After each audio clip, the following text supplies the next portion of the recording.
पश्चिम बंगाल में दुर्गा पूजा विसर्जन को रोक करके मुहर्रम के मातम के जुलूस को अप्रूव भी किया जाता है, बट इट्स ऑल राइट।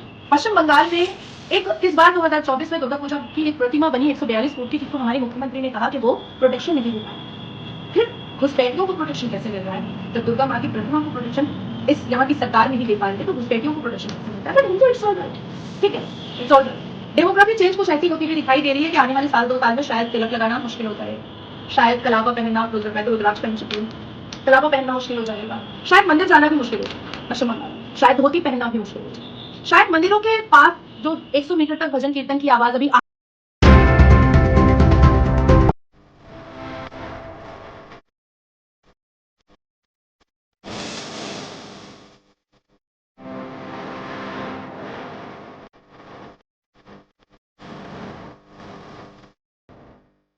नमस्कार, वंदे मातरम, हर हर महादेव, जय भोलेनाथ। मैं नाजिया इलाही खान आज फिर एक नए चर्चे के साथ और एक नए इन्फॉर्मेशन के साथ आपके सामने खड़ी हुई हूँ।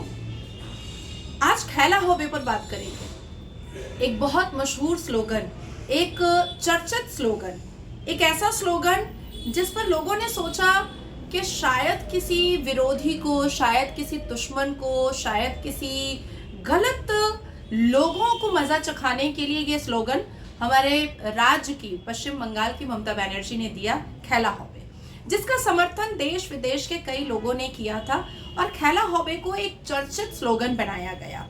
लेकिन तब से ही, जब से ये स्लोगन आया था, तब से ही मैंने ये कहा था कि शायद सभ्यता और संस्कार के जितने भी लोग होते हैं वो ऐसे शब्दों का चयन नहीं करते हैं। अगर मैं किसी से दुश्मनी भी करती हूँ तो खैला उसकी जिंदगी के साथ नहीं किया जा सकता है।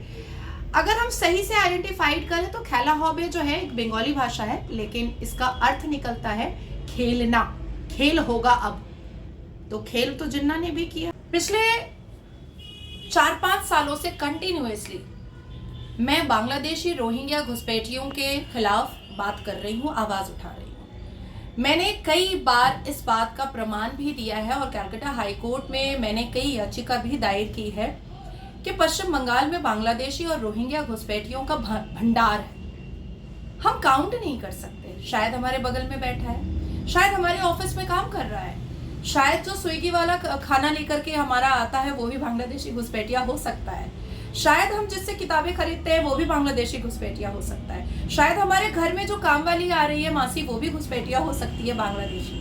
हमारे रोजमर्रा की जिंदगी में कई बांग्लादेशी घुसपैठियों से हम मुलाकात कर रहे हैं पर हमें पता ही नहीं चल रहा है, या हम पता करना नहीं चाह रहे हैं, या हम इस जिज्ञासा में जाना ही नहीं चाहते हैं कि हमारे प्लेट की आधी रोटी ये घुसपैठिया लेकर जा रहे हैं। हमारा अधिकार जो हमें संविधान ने दिया है इस देश के नागरिक होने का, वो अधिकार को खींच करके, तोड़ के, मरोड़ करके, छीन करके ये घुसपैठिया ले रहे हैं। हमारे पेट का आधा खाना भी घुसपैठिया ले रहे हैं, हमारे रहने की जमीन भी घुसपैठिया हड़प कर रहे हैं। 19 नवंबर 2024 में एक आर्टिकल आया है शाम के 6:39 को, जिसमें यह पता चला है कि इलेक्शन कमीशन ऑफ भारत ने 25,000 वोटर आईडी कार्ड को जब्त किया है पश्चिम बंगाल से, जो 11 विधानसभा कॉन्स्टिट्यूएंसी का इफेक्ट दिखाई देता है। इस 11 विधानसभा कॉन्स्टिट्यूएंसी में 25,000 वोटर आईडी कार्ड जब्त हुए हैं, जिसके नंबर एक ही थे, एक ही नंबर। प्रमाण पत्र के सबके नंबर अलग अलग होते हैं पर नंबर एक ही था, मतलब 25,000 फेक वोटर आईडी कार्ड। 2024 के ड्यूरिंग इलेक्शन, लोकसभा इलेक्शन में हमारे राज्य के, पश्चिम बंगाल राज्य के लीडर ऑफ अपोजिशन शुवेंदु अधिकारी ने भी तकरीबन 80,000 से ऊपर fake voter ID card election commission को जाकर के उनके गोद में पटका था। तब भी पश्चिम बंगाल के हिंदू चुप रहे। ज्यादा उन्होंने एक जो अग्रेशन होता है, एक जो अपने अधिकार को वंचित होते हुए अपनी नजरों के सामने देखने का जो एक जोश होता है, एक वलवला होता है कि नहीं, मेरे अधिकार को कोई घुसपैठिया तो नहीं ले जा सकता, ऐसा कुछ हमने देखा नहीं। पश्चिम बंगाल में दुर्गा पूजा पर आक्रमण होता है, इट्स ऑल राइट, हिंदुओं को भी फर्क नहीं पड़ता है। पश्चिम बंगाल में प्रतिमा तोड़ी जाती है, इट्स ऑल राइट, हिंदुओं को भी फर्क नहीं पड़ता है। पश्चिम बंगाल में आगजनी की जाती है, इट्स ऑल राइट, फर्क नहीं पड़ता है। पश्चिम बंगाल में टीएमसी के विधायक हुमायूं कबीर हिंदुओं को गंगोत्री नदी में डुबा डुबा कर मारने की बात करते हैं, पर पश्चिम बंगाल के हिंदुओं को कोई फर्क नहीं पड़ता। It's all right, everything is all right. Paschim Bangal में दुर्गा पूजा विसर्जन को रोक करके मुहर्रम के मातम के जुलूस को अप्रूव्ड किया जाता है, but it's all right. Paschim Bangal में इस बार 2024 में दुर्गा पूजा की एक प्रतिमा बनी 142 फुट की, जिसको हमारी मुख्यमंत्री ने कहा कि वो प्रोटेक्शन नहीं दे पाएंगी। फिर घुसपैठियों को प्रोटेक्शन कैसे मिल रहा है? जब दुर्गा माँ की प्रतिमा को प्रोटेक्शन इस यहाँ की सरकार नहीं दे पा रही है, तो घुसपैठियों को प्रोटेक्शन कैसे मिलता है? But Hindu, it's all right, ठीक है, it's all right. Demography change कुछ ऐसी होती हुई दिखाई दे रही है कि आने वाले साल 2 साल में शायद तिलक लगाना मुश्किल हो जाएगा, शायद कलावा पहनना, मैं तो रुद्राक्ष पहन चुकी हूँ, कलावा पहनना मुश्किल हो जाएगा, शायद मंदिर जाना भी मुश्किल हो जाएगा पश्चिम बंगाल में, शायद धोती पहनना भी मुश्किल हो जाएगा, शायद मंदिरों के पास जो 100 मीटर तक भजन कीर्तन की आवाज अभी आती है, सिर्फ 100 मीटर तक मंदिरों के आसपास से गुजरने से, शायद वो भी नहीं आएगी आने वाले वक्त में। शायद पश्चिम बंगाल में वो वक्त आने लगा है जहां सिर्फ अपना हिंदू नाम बताने पर भी हिंदुओं को हिचकिचाहट होगी, क्योंकि उनको मार दिया जाएगा। जो सिनेरियो हम पश्चिम बंगाल में देख रहे हैं, वो बांग्लादेश में जो हमने अभी देखा है अपनी नंगी आंखों से, और आंखें पथराई हैं पूरे देश दुनिया की, यहां तक के डोनाल्ड ट्रंप ने भी अपने इलेक्शन के ड्यूरेशन में कैंपेनिंग में बोल दिया था कि जो बार्बरिक एट्रोसिटी हो रही है वो बर्दाश्त नहीं किया जाएगा। लेकिन पश्चिम बंगाल में भी वो हम जल्द देखने के लिए शायद तैयार हो सकते हैं, या तैयार हैं यहाँ के हिंदू। घुसपैठिया बहुत बड़ा सवाल है, पर जवाब किसके पास है? क्या एनआरसी की ड्राफ्टिंग कंप्लीट हो चुकी है?